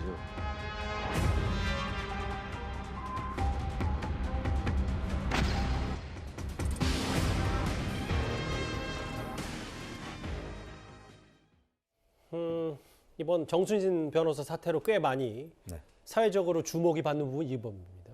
학교 폭력 피해자는 줄지 않고 있는데 사과 대신 가해자가 적반하장 소송을 한다. 본인들이 재판에 이기지 못한다는 걸 알면서도 시간 끌기로 해서 재심 청구하고 가처분 신청하고 징계 처분 취소 소송까지 하고 이런 부분이 사회적으로 만연했다는 사실이 좀 많이 알려져 있습니다. 그렇죠. 특히 이제 뭐 부유층 뭐 이런 데를 중심으로 해서 저렇게 만연된 이유는 딱 한 가지죠. 그러니까 학교 폭력이 있으면 이 문제에 대해서 학교에서 그 학폭위 같은 걸 열어서 이제 그 뭐 징계를 한다든가 뭐 여러 가지 조치를 취하잖아요. 그러면 그거는 학교 생활기록부에 남아요. 그럼 이런 것들을 대개 나중에 대학 입시나 뭐 이런 곳에서 반영을 해요. 예. 그러니까 그 기록에 남지 않도록 하기 위해서는 그 결론이 안 나도록, 그러니까 고등학교 재학 중에는 결론이 안 나도록 이제 소송을 제기한다든가 아니면 다른 여러 가지 법 기술적인 측면을 통해서 기록에 안 남도록 계속 시간을 끌거나 아니면 나중에 잘못되면 뭐 지금 이것처럼 또 여러 가지 지연 작전이나 뭐 이런 것들을 동원한다는 거죠. 그런 것들이 꽤 많은 사례로 이제 발견이 되고 있는데 지금 정순신 변호사의 경우에도 바로 지금 제가 말씀드린 그런 똑같은 경우를 심지어는 가해자잖아요. 정순신 변호사 아들이. 그럼에도 불구하고 가해자는 소송을 제기할 수 없는데 그렇기 때문에 이 소송은 무효다 하는 거 가지고 또다시 시간을 끌었다. 맞아요. 뭐 이런 부분에서 이제 죄질이 아주 좋지 않다. 이런 평가를 받고 있는 겁니다. 적반하장 소송들. 그때 또 그 이후에 피해자들은 학교를 다니면서도 제대로 다닐 수 없는 구조, 2차 가해 얘기까지 나오는데 특히 정순신 변호사의 아들 사례를 봐도 물론 뭐 아버지가 검사 출신 아버지가 여러 진술도 코치도 해줬다는 증언도 많지만 질 것 같으니까 소송해서 사유를 소송 무효로 뒤바꾸려 하고 있다. 그래서 원고가 소송 무효하는 주장까지 생기고 이게 뭐 얘기를 들어보니까 돈 5천만 원 뭐 정도면 다 할 수 있다 뭐 이런 얘기까지 벌써 나오더라고요. 정말 저도 이제 죄질이 나쁘다고 이야기할 수밖에 없습니다. 이 사건은 이제 학폭 피해자, 학폭 가해자 이렇게 나눠가 싸우는데 아버지가 자기 아들을 타일해야 되고 훈계를 해야 되는데 그 대신 자신의 권력, 금력 그리고 지식을 악용해서 고의로 소송을 지연시켜 생활기록부에 늦게 등재됨으로써 그걸 나중에 이제 입학 사정 자료로 이렇게 활용하도록 이렇게 방조를 한 거죠. 도와준 거죠. 윤 대통령께서 교육부에다가 학교폭력 엄단 지시를 내렸다고 하는데 저는 다른 대책이 필요 없고 이번 이 사건 정순신 사건만 아들 사건만 제대로 엄정하게 처리하면 학폭 그냥 뿌리 뽑을 수 있다고 생각합니다. 어떻게 하면 엄정하게 하는 걸까요? 지금 조국 전 장관이요? 전 장관의 딸 조민 양의 그 입학이 다 취소가 됐지 않습니까? 예. 고려대학교 그다음에 부산대학교 어저는 입학이 취소됐는데 이게 학폭 사실이 분명히 엄연하게 생활기록부에 등재되어 있는데 서울대학교에서 이제 그걸 합격을 시켰단 말이죠. 물론 뭐 정시 입학이기 때문에 학생 기록부를 뭐 자세하게 못 봤다 이렇게 이야기하고 있지만 표창장 하나 위조 한글로 그걸로 입학을 다 취소를 시키는데 표창장 하나는 아니었습니다. 사실 표창장 여러 개죠. 표창장 위조로 예. 표창장 위조로 이제 입학을 취소를 시키는데 이거는 학교 폭력을 가해가지고 피해 학생이 자살을 시도하고 그렇게 했지 않습니까? 그런 극단적인 선택이로 극단적인 선택에 이르도록 이르게끔 이렇게 시도하게끔 이렇게 만든 이런 악질 아주 죄질이 나쁜 사건 이런 사안에 대해서 만약에 조국 딸 사건과 동일한 엄정한 잣대를 들이대지 않으면은 어떻게 지금 이 사회에 상식과 공정이 있다고 그렇게 말할 수 있겠습니까? 그래서 저는 다른 교육부의 대책이 필요하지 않고 이번 사건을 엄정하게 수사를 하든지 조사를 해가지고 제대로 그 진실을 밝혀야 한다고 생각을 합니다. 바로 여기 근데 그래픽에 그 이상 실장께서 주장한 것과는 이제 학교 측의 반박도 있어서요. 이게 수시가 아니라 학교 생활기록부를 중점적으로 수시가 아니라 정시 입학이었기 때문에 아무리 입학 요강에 물론 뭐 감점 요인, 학교 폭력 전력이 있다고 하더라도 득점이 높아서 그게 상쇄했을 것이다라는 얘기가 좀 있거든요. 뭐 그럼에도 명문대 합격했다. 뭐 그 논란은 무슨 취지인지는 알겠습니다. 예, 지금은 저 학교 측의 이제 뭐 변명이죠 사실은. 그런데 뭐 진실은 뭔지 저희들이 모르니까요. 뭐 학교 측의 뭐 진실 여부를 변명이라기보다는 학교 측은 그런 과정을 통해서 학생을 선발한 거다 이렇게 얘기하기 때문에 뭐 어떤 취지로 말씀하시는지 알겠어요. 예. 뭐 왜냐하면 정시는 수능 100% 반영으로 들어가거든요. 예. 그리고 이제 예를 들어서 학교 폭력 이런 게 기재가 돼 있으면 아마 감점 요인인 걸로 알고 있어요. 예. 근데 저 말대로 실제 뭐 감점을 몇 점 했는데도 워낙 성적이 좋아서 합격할 수 있는 거 아닌가요? 그러니까 무슨 말씀인지 알겠습니다. 예. 이상 실장께서는 이거는 사회적 눈높이에 안 맞기 때문에 그렇죠. 국민의 정서와 눈높이에 맞지 않습니다. 알겠습니다. 뭐 네. 이건 대학 나름의 사정이고. 네. 근데 다만 또 규정은 규정이니까 사회적 눈높이랑 좀 맞춰야 되지 않냐 이 말씀이신데. 그렇습니다. 인수훈 변호사님. 어제도 저희가 잠깐 얘기를 하긴 했는데 그 해당 학교에 그 정순신 변호사의 아들에 대한 비판 대자보가 붙고 그 공정에 대한 얘기를 청년층에서 좀 많이 하더라고요. 이제 검사 아빠에 대한 이런저런 얘기. 뭐 2차 가해 얘기도 나오고 아빠 찬스, 뭐 학교 폭력, 이 여러 가지 사회적 이슈들이 겹쳐지면서 논란이 식지 않고 있는 분명히 있을 겁니다. 네, 학생들 입장에서 보면 굉장히 실망스러운 일이고 또 같은 동급생으로 있었기 때문에 오히려 이런 부분에 대해서 이게 공정한가 이것에 대한 비판이 있었을 것으로 보여집니다. 특히 이제 피해자 같은 경우는 극단적인 선택을 할 정도로 굉장히 괴로워하고 힘들었음에도 불구하고 오히려 정순신 변호사의 아들은 서울대 정시로 합격했기 때문에 이것에 대해서 더 비판적일 것으로 보여지고 아마 대법원 판결까지 가면서 시간을 끌었던 이유가 병행해서 효력정지 가처분을 신청했기 때문에 아마도 그 감점 규정이 아직 징계가 확정되지 않아서 적용되지 않았을 가능성이 굉장히 높아 보입니다. 이 부분은 서울대에서 뭐 조사를 하고 있다고 보니까 확인하면 될 것 같고요. 다음에 이제 마지막으로 한 가지 우리가 고민해 봐야 될 것들은 법무부 인사정보 국가정보관리단, 청와대 공직비서관실 모두 다 검찰 출신들이 상당히 인사검증을 많이 하고 있어요. 그런데 이 정순신 변호사는 검사 출신이기 때문에 이런 굉장히 엄격한 대통령실의 검증 과정을 빠져나간 게 아닌가 이런 우려가 있기 때문에 앞으로 인사검증 시스템에 있어서 더욱 좀 주의를 기울여야 될 것 같습니다. 얘기 4위로 저희가 핵심 내용들 하나하나 짚어봤습니다. 다음 주제는 국민의힘 내부로 한번 들어가 보겠습니다.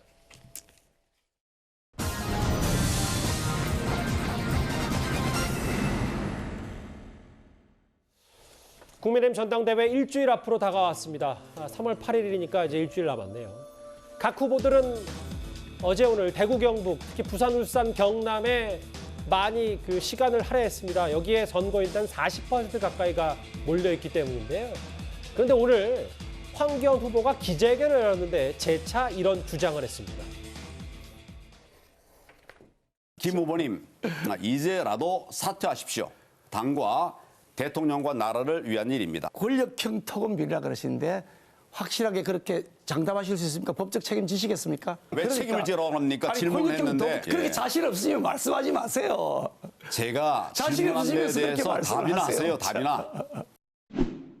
제가 안 되고 만약에 남은 것이 이제 우리 김기현 후보다. 그러면 안 뽑을 수는 없으니까. 그래도 이제 정통보수 정권을 이어왔던 분 중에 하나죠. 저는 뭐 제가 대구 안 대구 문제를 떠나서 우리 당을 지키는 나라에 필요한 일을 할 겁니다.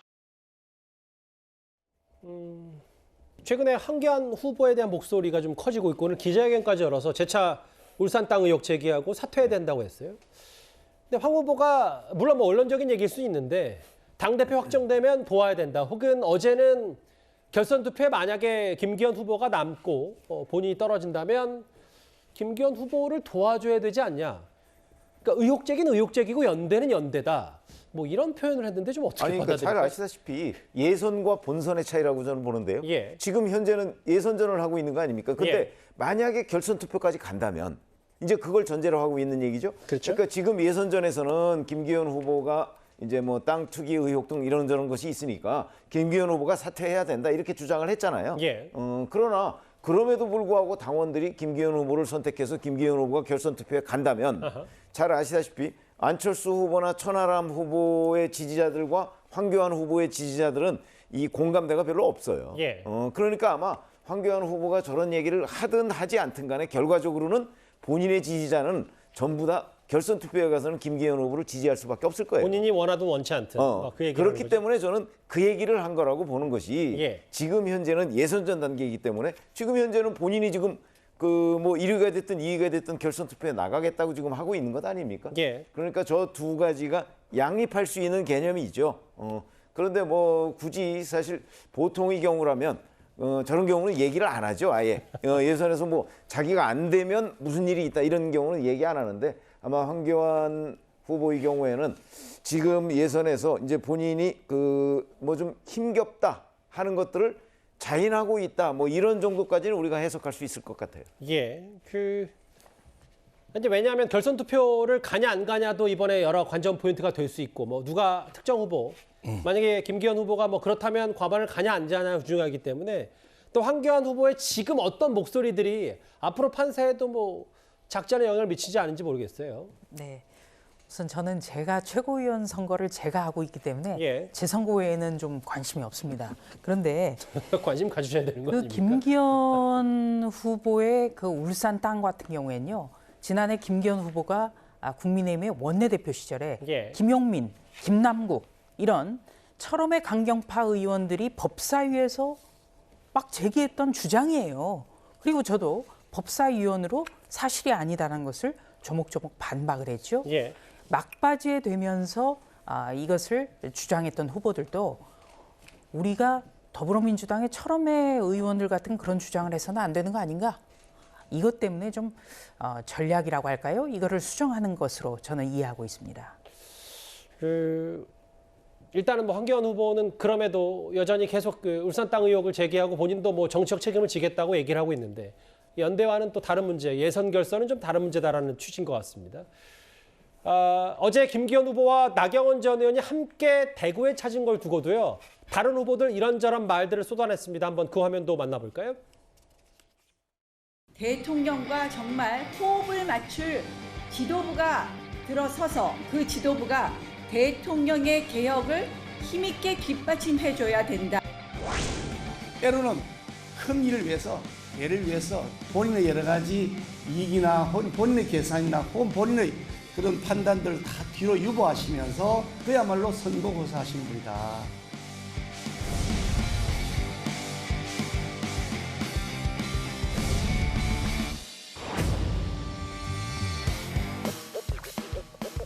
나경원 후보가 과연 정말 진심으로 그렇게 이기기를 바라서 연대를 했는가. 집단 린치를 당하고 강제로 전당대회에서 사실 퇴출된 거죠. 어제도 이렇게 표정도 보면은 억지로 끌고 나온 것처럼 보이고요. 공갈연대다 이런 표현들이 시중에 나돌고 있습니다. 아직 나경원 의원이 어떤 이용 가치가 있으니까 또 매정하게 어떻게 보면 굉장히 비인간적으로 나경원 의원을 김기현 의원이 이용해 먹는다라는 게 지금 나와요. 근데 지금 초조하니까 김나연대라 띄워야 되는 거고. 안철수 천하람 두 후보는 괴롭히던 언제고 지금 와서 대구 경북 같이 나와서 도와달라고 하냐. 억지로 끌어나오는 표정이다. 안철수 후보는 이렇게까지 주장을 했네요. 지금 표정을 봐도 마지못해가 나오신 것 같은 표정이 역력합니다. 예, 제가 보기에는. 그렇습니까? 보는 사람마다 또 다르니까요. 예, 그런데 어차피 당대표는 김기현 아니겠습니까? 저는 그렇게 생각을 합니다. 국힘은 역대 이제 정당의 속성상 이제 대통령을 따라가는 그런 DNA가 강한 정당이라고 저는 보고 있고, 그게 강한 중력이 돼서 이제 당원들을 끌어다니고 있다. 저는 이렇게 생각하고, 결선 투표 없이 과반을 넘을 가능성이 있고 결선으로 가더라도 무난하게 저는 당선된다 이렇게 생각을 하는데요. 그런데 이번에 이제 국힘 대회에서 국민의힘이요. 국힘의 전당대회에서 전혀 비전을 보여주지 못하고 저렇게 뭐 후보들끼리 이합집산하고 자기들끼리 서로 뭐 이렇게 하는 그런 모습만 보여줬고 비전이 실종됐다. 그다음에 너무 윤심에 의존하고 대통령심을 바라봤다 하는 이런 지적이 국민들 사이에 많은 것 같고, 알겠습니다. 그래서 사실 이번 국힘 전당대회의 최대 수혜자는 뭐 민주당이라 하는 이런 말까지도 지금 나오고 있습니다. 그래서 또 김기현 대표가 되면은 뭐 수도권 선거가 불리해질 수도 있고, 또 저분이 이제 어떤 권력에 맞서서 대통령실에 맞서가지고 좀 조언도 하고 얻을 때는 좀 항의도 하고 하면서 자기의 색깔을 보여주고 하는 그런 후보의 모습보다는 좀 끌려가는 듯한 순종하는 듯한 그런 모습을 보여줄 그런 가능성이 크다. 그래서 민주당이 오히려 반사이익을 볼 수 있다. 저는 이렇게 생각을 합니다. 또 수혜를 받거나 반사이익을 받기엔 민주당이 지금 제코가 석자 아닌가 모르겠어요. 뭐 그런 데도 있습니다. 알겠습니다. 국민의힘 내부 오늘 당대표 관련 기류들을 짧게 한번 만나봤습니다. 이틀 뒤 3월 3일 저희 뉴스톱10 시간에 국민의힘 마지막 당대표 토론회가 열립니다. 지금부터 저희 유튜브 댓글에 의미 있는 질문 많이 남겨주시면 이번 주 금요일 토론회도 제가 잘 반영하도록 하겠습니다. 이제부터는 사건 사고 소식으로 가보겠습니다.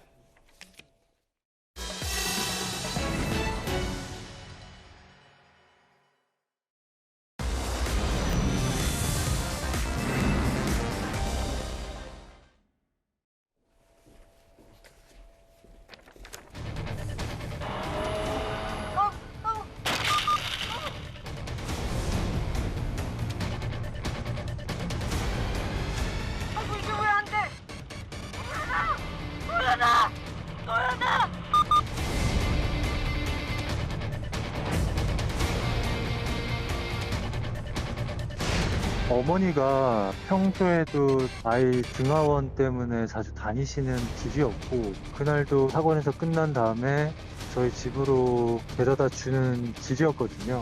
우웅 하는 소리와 함께 이제 차가 양옆으로 흔들리는 장면이 이제 뒷차에서도 목격이 됐고, 그와 동시에 이제 어머니 차가 앞에 차 후미를 추돌하고 그 이후에 그 과속으로 이제 매달리기 시작을 한 거죠.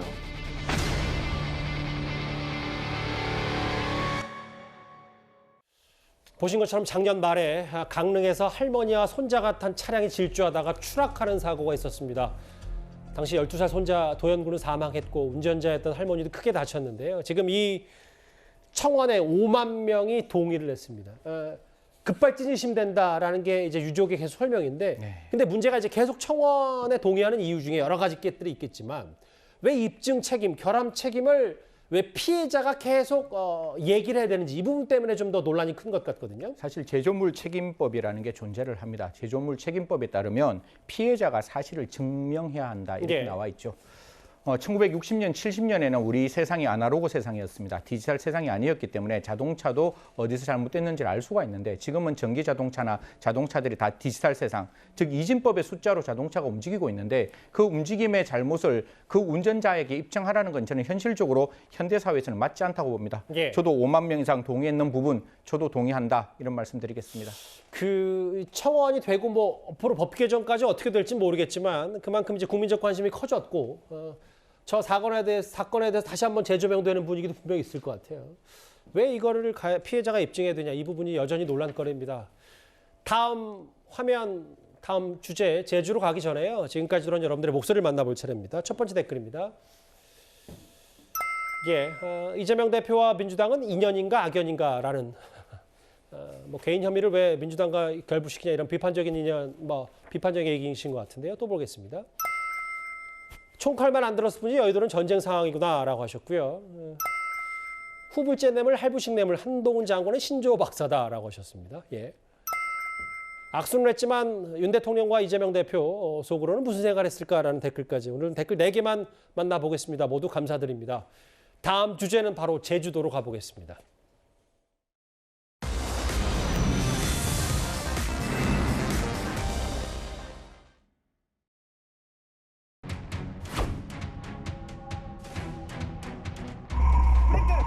브레이크 사이드 당기시고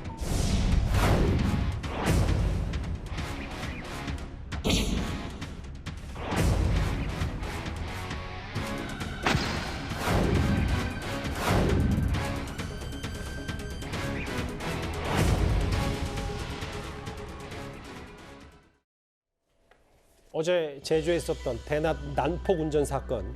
아까 자막에도 잠깐 나왔는데 식욕 억제제 때문이냐. 이게 다른 약물 검사는 다 음성 나왔는데 식욕 억제제만 복용했다. 그런데 저렇게 난폭 운전을 한다? 선뜻 이해는 잘 안 되거든요. 지금 이 사건에서 경찰이 혐의를 두고 있는 것은 두 가지입니다. 하나는 뺑소니 운전이라 그러죠. 그 도주치사고, 도주치상이고 또 하나는 위험운전치상인데 경찰이 제일 처음에 봤을 때 운전하기가 곤란한 정도의 상황이었는 건 맞는 것 같아요. 예. 그 운전자의 지금 상황이. 그런데 운전자에게 음주운전 해보니까 음주운전 아니다. 간이 시약 검사해보니까 뭐 다른 어떤 마약 성분도 나오지 않았다는데 저는 두 가지를 꼭 말씀드리고 싶습니다. 만약에 식욕 억제제가 저런 상황을 불렀다면 그 식욕 억제제 절대로 팔면 안 되죠. 모든 국민에게 생명에 직접적이고 현존한 위험을 발생할 수 있던 약물이었다면 절대로 팔아서는 안 되고 두 번째, 그 약물이 지금 향정에 그러니까 임시로 향정으로 지정되지 않았다면 분명히 그 부분도 식약처에서 빨리 지정해서 이런 사건이 없어져야 한다라는 말씀드리겠습니다. 정확히 인과관계, 그러니까 저 사고가 식욕 억제 때문이다라고 하는 건 경찰이 좀 더 들여다봐야 됩니다. 네. 어제 제주도에서 있었던 대낮 난폭 운전 사건까지 만나봤습니다. 저희가 준비한 11호 이제 바로 가보겠습니다.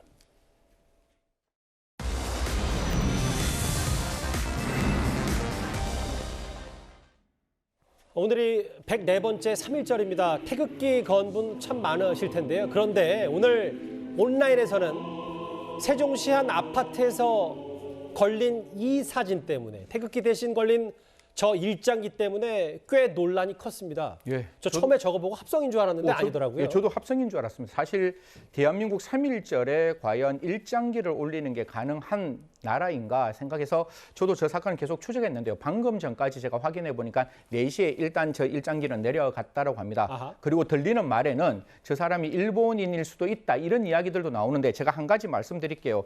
그 사람이 어느 국적의 누구라 할지라도 적어도 대한민국 3.1절 절대로 외국인이 아니면 우리나라 사람이라도 일장기 올리는 거는 절대로 하지 말아야 한다. 이거는 기본적으로 그 나라에 대한 예의다라는 말씀드리겠습니다.